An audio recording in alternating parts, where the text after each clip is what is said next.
Muito bom dia, tá no ar mais um Sinta-se Bem, um marco do Sinta-se Bem, ó, 365 dias e sei lá quantas horas. E por aí vai. Um ano 12 de programa. 12 meses é mais fácil. 12 meses é mais fácil. Um ano! Nossa, parece que foi ontem que a gente começou ontem. com essa ideia de levar conteúdo e coisa boa pra você, sempre tentando contribuir pro dia a dia. Tanta gente passou por aqui já, tantos momentos especiais. Eu vou parar por aqui, que senão daqui a pouco já começa a chorar aqui. É isso aí, a gente separou algum desses momentos especiais para mostrar para vocês em uma matéria muito bacana.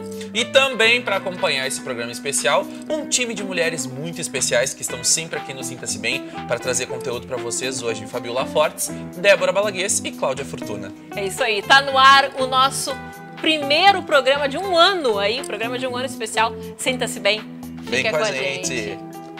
Não se admire se um dia um beija-flor invadir a porta da tua casa, te der um beijo e partir.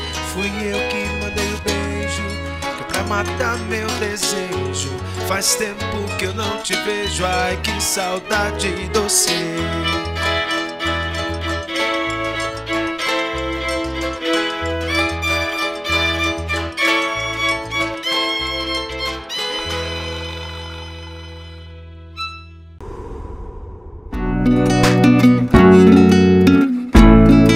Esse assunto nos acompanha aqui no Sinta-se Bem durante todo esse ano. Bora lá falar sobre constelação familiar com a Cláudia Fortuna?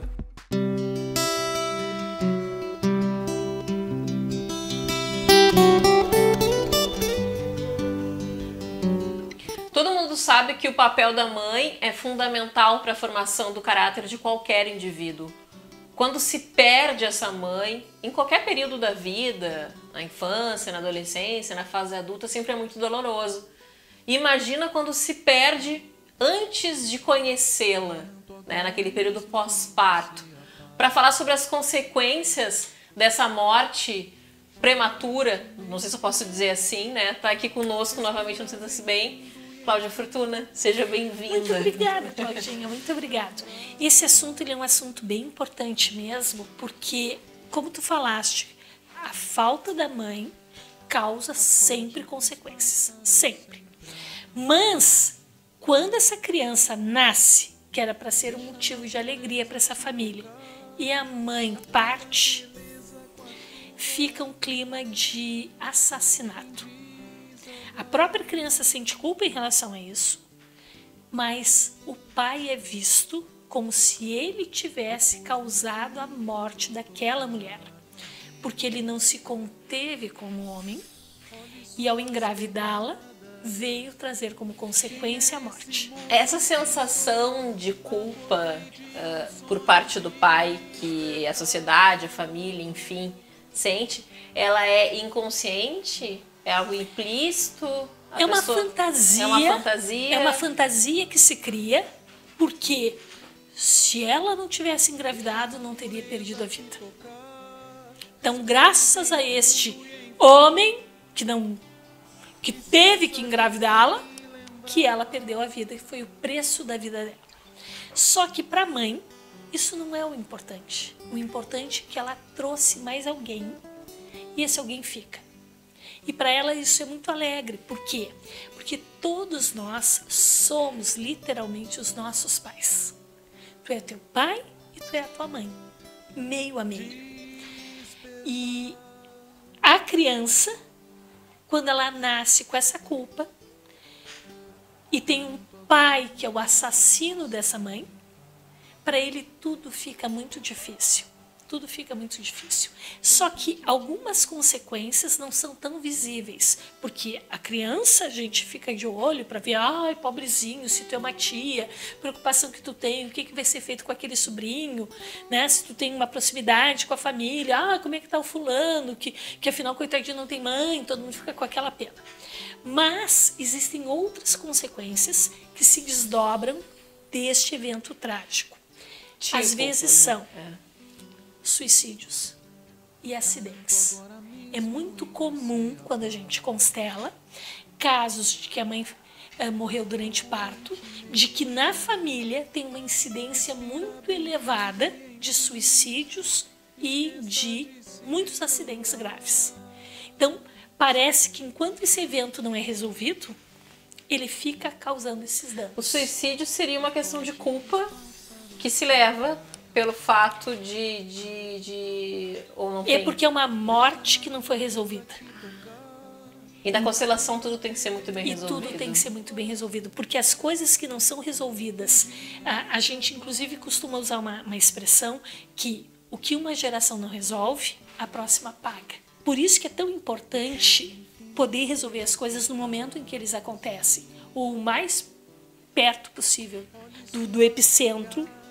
Resolver seria aceitar aquilo, ou expor algo, ou constelar algo, quando a gente fala em resolver, Claudinha? Aceitar, olhar, todas essas coisas trazem um benefício. Mas a constelação, ela traz uma compreensão muito profunda do movimento que tem por trás de tudo. De entender. E como a gente não pode, e essa é uma expressão que a Simone Arrojo usa bastante, e como eu gosto muito dela, vou parafraseá-la, a gente não pode desver. O que é visto não tem mais como tu fazer de conta que não vê. E inclusive eu já usava anteriormente a expressão de que a gente não pode desler. Depois que tu aprende a ler, que tu junta as letras, quando tu vê uma palavra, tu junta as letras. Então, não tem como desfazer isso. Por isso que a constelação... encarar, literalmente. Exatamente, ela se torna tão importante porque o filho tem a possibilidade de ver como que um representante para aquela mãe vê a situação do parto. E que a única solução para isso, do ponto de vista da criança, é que ela faça algo de bom com a vida dela, que é o melhor que ela tem para fazer, honrando esses pais. E que aceite que a mãe encerrou ali, que era um destino dela, e ela aceitou e conseguiu levar até o nascimento dele. Trabalhar desde cedo a constelação seria o ideal. O ideal. Na verdade, Claudinha, para encerrar aqui, todos nós deveríamos constelar. Pelo menos uma vez na vida. Pelo menos uma vez na vida. Eu que o digo, eu já constelei e assino embaixo. Adorei. Tá certo, muito bom.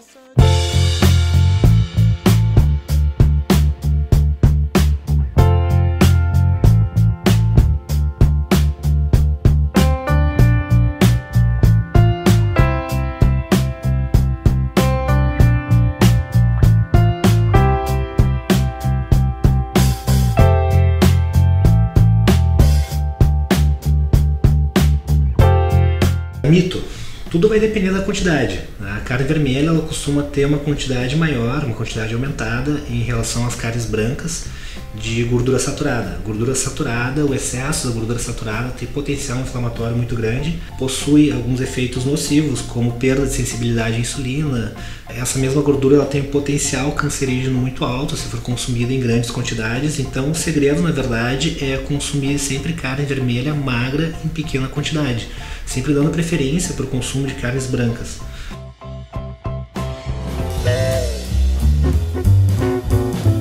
Tem alguma dúvida a respeito de direito de família? Doutora Fabiola Fortes explica tudo sobre o assunto.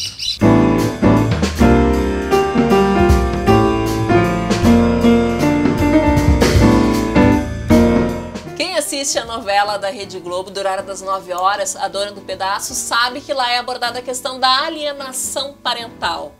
Mas afinal, o que é alienação parental? Para explicar melhor esse tema hoje aqui no Sinta-se Bem, está conosco a dona do pedaço, ela que entende tudo de direito de família, a doutora Fabiola Fortes. Tudo bom? Seja bem-vinda. Obrigada, Cláudia, obrigada. Bem. Obrigada. A dona do pedaço. A dona do pedaço. Do canal 20. Pelo menos de um pedacinho ali. É isso aí. Somos. É. Mas enfim, a alienação parental é abordada ali num personagem que ainda não sei se revelou, mas vai se revelar ao longo aí dos capítulos.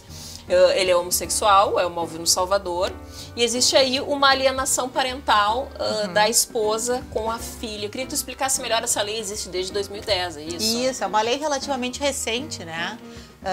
Mas a lei da alienação parental, além de ser uma lei extremamente importante, né, ela regrou diversas situações, né, respeitantes à parentalidade. Então, o que é o mais importante em relação à lei da alienação parental?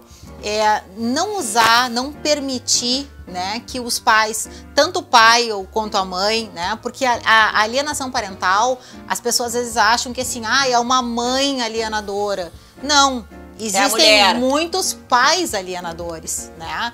Porque o que configura uma alienação parental? É tu desfazer a figura de pai ou de mãe, né? Por exemplo, fala mal da tua ex-mulher, né? Dizer pro teu filho assim: a tua mãe não sabe cortar o teu cabelo, a tua mãe não sabe fazer o teu tema, a tua mãe não presta, a tua mãe é uma irresponsável. Isso é alienação, né? Tu tá denegrindo a imagem materna para aquela criança. E da mesma forma a mulher. O teu pai, que é o que nós conversávamos, né, antes em relação a esse link da novela. Essa situação da novela, o que a personagem, a mãe, faz? Ela diz para a criança: olha, o teu pai não quer dar dinheiro, o teu pai não quer comprar nada, ele não compra nem comida para ti. Então, isso são situações, né, de alienação, configura uma alienação. E o que pode acontecer com esse alienador? Isso são situações... Isso é importante falar, né? Eu vou te dizer assim, porque no escritório nós temos situações bem configuradas de alienação e as consequências, elas são muito graves, né? A lei da alienação, ela já prevê, começa com uma advertência do juiz, no momento que se entra com a ação de alienação parental. A alienação parental é uma ação própria, tá? Se entra com a ação de alienação parental, o juiz pode começar dando uma advertência para o alienador, né? Essa advertência pode virar uma multa e isso pode terminar, né, em último estágio, numa reversão de guarda, né? Olha só. Nós temos no escritório uma situação de reversão de guarda de uma criança, né, bem pequena, mas foi uma situação de alienação gravíssima, né? E o nosso tribunal reverteu a guarda em favor do pai, né? É fácil de comprovar a alienação parental uma vez que acontece dentro de quatro paredes? Não. Não é fácil, é um processo extremamente desgastante, é um processo difícil, é uma prova difícil de se fazer, são feitas muitas perícias, né? É feita uma perícia social, é feita uma perícia psicológica, é feita perícia psiquiátrica, são aplicadas testagens, é todo um conjunto probatório, né? Eu vejo muito na internet e às vezes eu vejo, tem algumas páginas de internet que reclamam muito da lei da alienação parental, dizem que é uma lei que tem que ser revogada, dizem que é uma lei que protege abusadores e tal. Não é bem assim. Não é bem assim.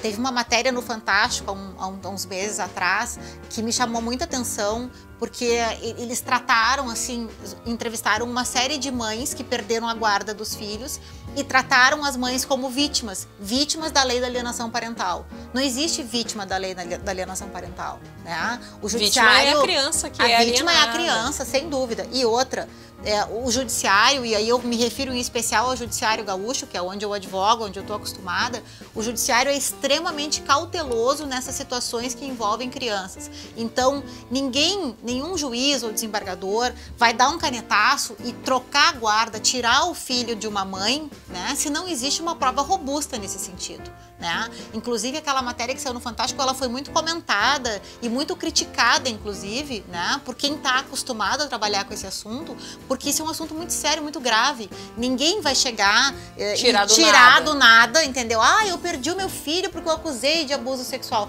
Não, provavelmente tu fizeste uma falsa denúncia, né? Tem muitas mulheres que fazem falsas denúncias de abuso sexual que acabam respondendo depois processos crimes por denunciação caluniosa, né? Mas assim, ninguém é irresponsável. É feito, tudo que é feito dentro de um processo, em especial num processo dessa natureza, ele é amparado, entendeu? É amparado com provas, com testagens, com avaliações e com avaliações judiciais. Não é uma coisa assim, acordou e perdeu a guarda. Machismo. Não, né? Não funciona assim. Para encerrar, Fabíola, aqui, o outro lado, digamos, né? Aqui ou o pai ou a mãe que sabe que o filho está sofrendo a alienação parental, ou do lado do pai ou do lado da mãe. Primeiro passo, procurar um advogado. Terapeuta? Um terapeuta. E depois um advogado. Primeira coisa que tu tem que te certificar é procurar um ótimo terapeuta, de preferência um especialista em crianças, né? Que tenha mais esse conhecimento, fazer uma avaliação dessa criança. Se essa criança estiver em sofrimento, aí sim, com um laudo do terapeuta na mão, procura um advogado, né? E aí sim faz o movimento judicial. Mas a gente primeiro se certifica de que aquela situação de alienação está efetivamente acontecendo. A gente não pode fazer uma ação aventureira, né? As coisas têm que estar bem claras e bem documentadas. Que o terapeuta vai conseguir comprovar isso. Claro, isso as crianças falam, né? Desculpa, as crianças não falam. As crianças em terapia e na avaliação, elas demonstram através de desenhos, elas demonstram através dos jogos, né? Isso são situações que ficam bem claras através dessa troca com o terapeuta. O quanto antes melhor, menos trauma e menos sofrimento. Claro. Adorei, doutora Fabíola, obrigada Eu que pelos agradeço. esclarecimentos.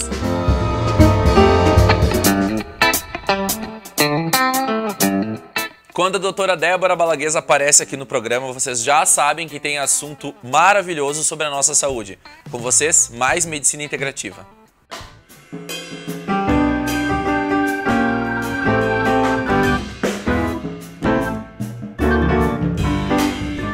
Tudo tem uma frequência, inclusive os nossos órgãos. E esse é o nosso assunto de hoje, aqui com a doutora Débora Balaguês.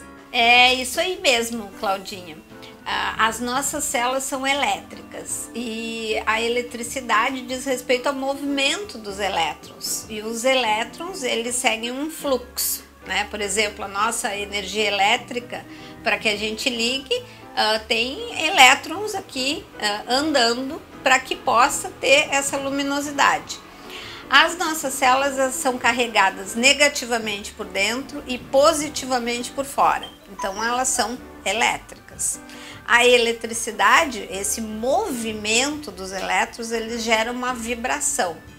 E a vibração, ela acontece numa repetição na unidade de tempo. E essa repetição recebe o nome de frequência. Então, se os nossos órgãos, eles têm uma frequência, por quê? Porque, claro, os órgãos são formados, várias células formam um tecido, vários tecidos formam um órgão. Então, essa frequência de cada célula é propagada para o órgão. O órgão tem uma frequência quando ele está saudável. Por exemplo, o pâncreas, ele tem uma frequência de 80 MHz. O pâncreas, que fabrica insulina, o hormônio que está alterado na pré-diabetes, na diabetes, quando as pessoas estão desenvolvendo sobrepeso ou até mesmo quando já desenvolveram obesidade. E a tireoide, essa glândula que é o grande gerenciador de todo o abastecimento de energia do corpo humano, também tem uma frequência quando está saudável a tireoide.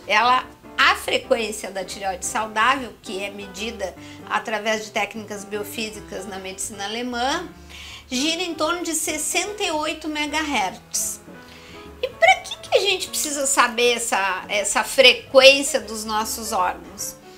Porque essa frequência é dita na medicina como potencial de ação equilibrado. A gente consegue, através da biorressonância dos órgãos, a gente consegue identificar muito antes de aparecer uma alteração nos exames de sangue, porque os exames de sangue são exames mais tardios para diagnóstico. Então é quase que um trabalho de prevenção. É totalmente de prevenção e também pode ser de recuperação. A gente que trabalha com medicina quântica, o que é medicina quântica? É uma medicina que investiga o ambiente da célula e trata esse ambiente além de investigar o sangue e tratar o sangue também. Uma medicina que vai além, ela tem resultados avançados. O sangue, ele traz informações tardias. Quando tu consegue identificar essa frequência nós conseguimos ver como que está a potencial de ação, que é essa frequência de equilíbrio dos nossos órgãos, por exemplo, o pâncreas, a tireoide, eu consigo, além de dar tratamentos, por exemplo, com hormônios da tireoide, eu também equilibro a frequência das células da tireoide. E isso otimiza e acelera o processo de recuperação das doenças. A gente conversou aqui a respeito de como se diagnostica, como se percebe a frequência dos órgãos. Isso, como que a gente pode medir Como e que se identificar. mede?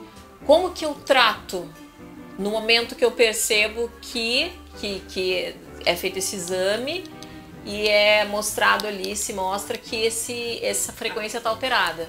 É muito simples, né, Claudinha? Nós podemos, no momento que a gente identifica que a frequência de um órgão está alterado, por exemplo, do pâncreas, da tireoide, né, que são duas glândulas hormonais de muito grande importância dentro do corpo humano, nós podemos dar medicamentos frequenciais que equilibram, que por ressonância elétrica vão equilibrando a frequência desses órgãos, até que eles começam, é como se tu ensinasse esse órgão que está descalibrado a voltar para a calibração dele. E aí a recuperação dos estados de doença se dá de uma forma muito mais simples. Além disso, é óbvio que nós temos que tratar a parte também hormonal. Doutora Débora, para encerrar, no momento que eu equilibrei os meus órgãos, eles podem se desequilibrar novamente? Sim, uma vez tratado a frequência dos órgãos, a gente consegue reequilibrar. Se o paciente mantiver tudo aquilo que a gente orientou e uma vida num estilo mais saudável, ele vai ter dificuldade de desequilibrar, mas se ele voltar a fazer aquilo que levou ao processo de desequilíbrio, com certeza vai voltar a desequilibrar, porque a doença e a saúde depende tudo de um equilíbrio. Tu precisa manter o teu estilo de vida, tudo que tu ganhou com os tratamentos para poder manter aquilo que tu conseguiu. Muito obrigada pelos esclarecimentos.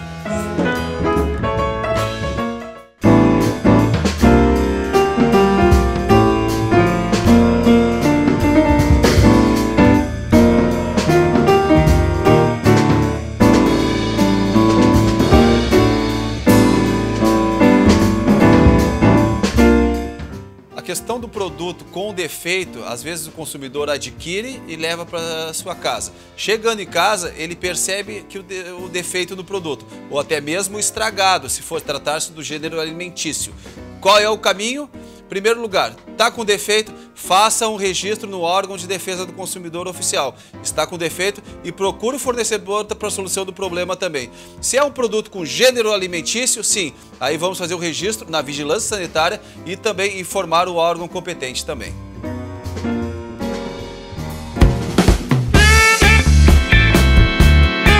Um ano se passou e foram muitos momentos especiais. Confere agora essa matéria que preparamos especialmente para ti, contando um pouco desse um ano de Sinta-se Bem. Faz um ano da estreia do nosso primeiro Sinta-se Bem. O programa entrou na TV com a proposta de trazer mais qualidade de vida para você.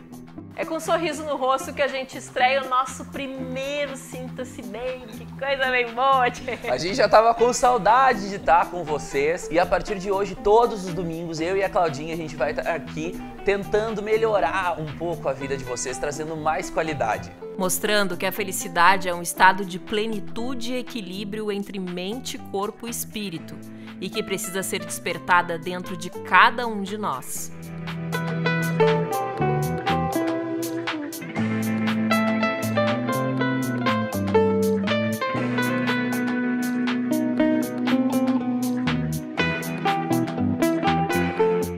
É preciso que sejamos gratos pela vida, que estejamos atentos à nossa saúde, que cuidemos do meio ambiente e da nossa família, claro.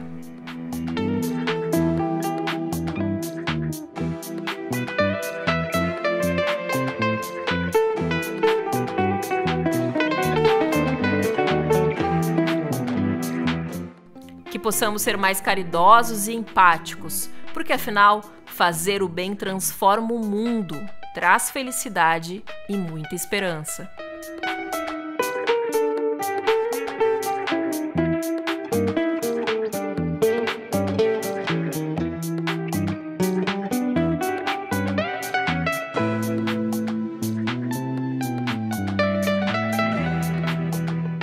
Saia da zona de conforto, desafie-se, busque seu caminho e, se não estiver satisfeito com ele, mude a rota.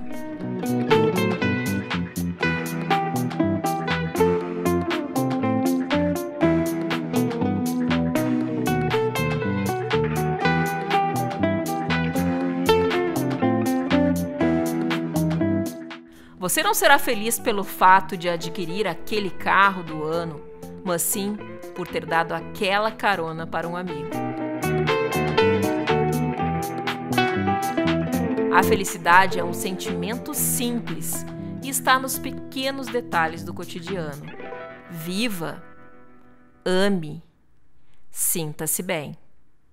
Não se admire se um dia um beija-flor invadir a porta da tua casa, te der um beijo e partir. Fui eu que mandei o beijo, que é pra matar meu desejo. Faz tempo que eu não te vejo, ai que saudade doce.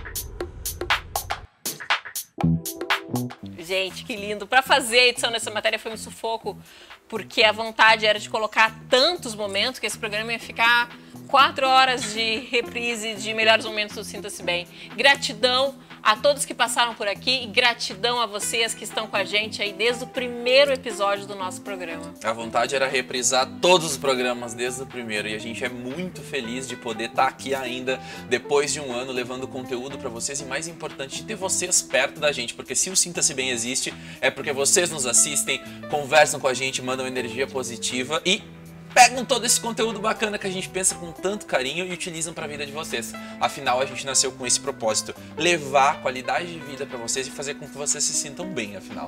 Coisa bem boa. Vida longa, ou Sinta-se Bem. Plagiando, ninguém fala dessa aqui já, né? Grande estrela. Fica com a gente durante a semana nas redes sociais e a gente se vê domingo que vem, 10 horas, aqui no Canal Bar. Fui. Até mais.